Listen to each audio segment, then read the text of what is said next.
Dharmaveer 2 cinema मुंबईसह राज्यभरात आज प्रदर्शित होतोय। एकनाथ शिंदे यांच्या बंडाची कथा चित्रपटामध्ये दिसणार का याकडे सर्वांचं लक्ष लागलंय। सिनेमाच्या उत्तरार्धामध्ये खरेखुरे मुख्यमंत्री पडद्यावर दिसणार आहे। चित्रपट प्रदर्शित झाल्यानंतर राजकारण रंगण्याची शक्यता आहे। विधानसभा निवडणुकीच्या पार्श्वभूमीवर लवकरच आचारसंहिता लागण्याची शक्यता आहे। दरम्यान मनोरंजन विश्वात देखील आता राजकीय वारं वाहू लागलंय।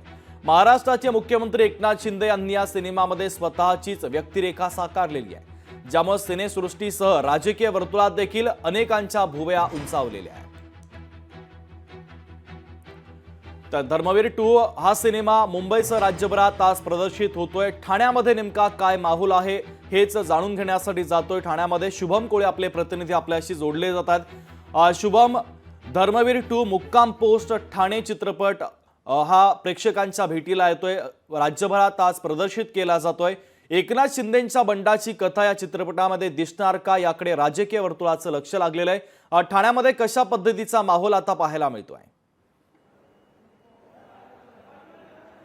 निश्चित शुभम, पाहिलं तर ठाणे शहरामध्ये जय्यत तयारी जी आहे ती धर्मवीर 2 या चित्रपटाची आपल्याला पाहायला मिळते। ठाणे शहरात विविध ठिकाणी जे आहे ते या चित्रपटांचे भले मोठे पोस्टर असतील तर दिघे साहेबांचे कटावे जे आहेत ते या संपूर्ण ठाणे शहरात लावलेले आहेत। सध्या मी आता आहे ठाण्यातील विवियाना मॉल या परिसरामध्ये। या ठिकाणी आपण पाहिलं तर या चित्रपटाचा पहिला शो जो आहे तो आज या ठिकाणी पार पडत आहे। सकाळपासूनच प्रेक्षकांनी जे आहे ते या चित्रपटगृहामध्ये मोठ्या प्रमाणात गर्दी केल्याचं दिसून येत आहे।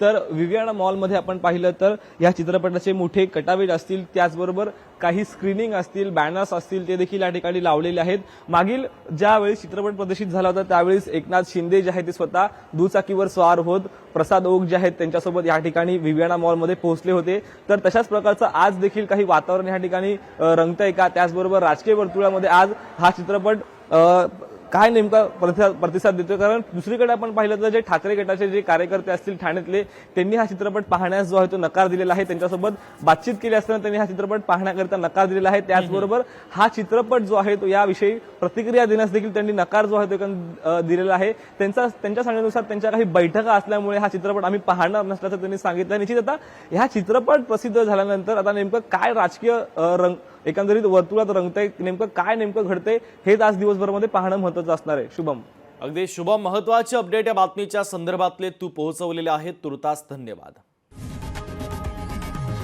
लोकशाही मराठी ऐका, पहा, जागरूक रहा।